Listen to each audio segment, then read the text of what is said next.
వెంటొస్తానన్నావు, వెళ్ళొస్తానన్నావు, జంటై ఒకరి పంటై వెళ్ళావు.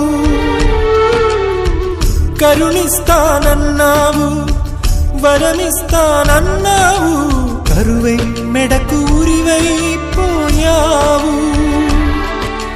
దేవతలోనూ ద్రోహం ఉందని తేలిపావు, దీపం కూడా దహిస్తుందని తేల్చావు.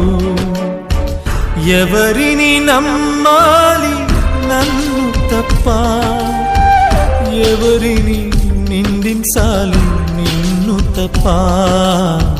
నువ్వంటే ప్రాణమని, నీతోనే లోకమని, నీ తోడే లేకుంటే బ్రతికేది ఎందుకని ఎవరికి చెప్పుకోను.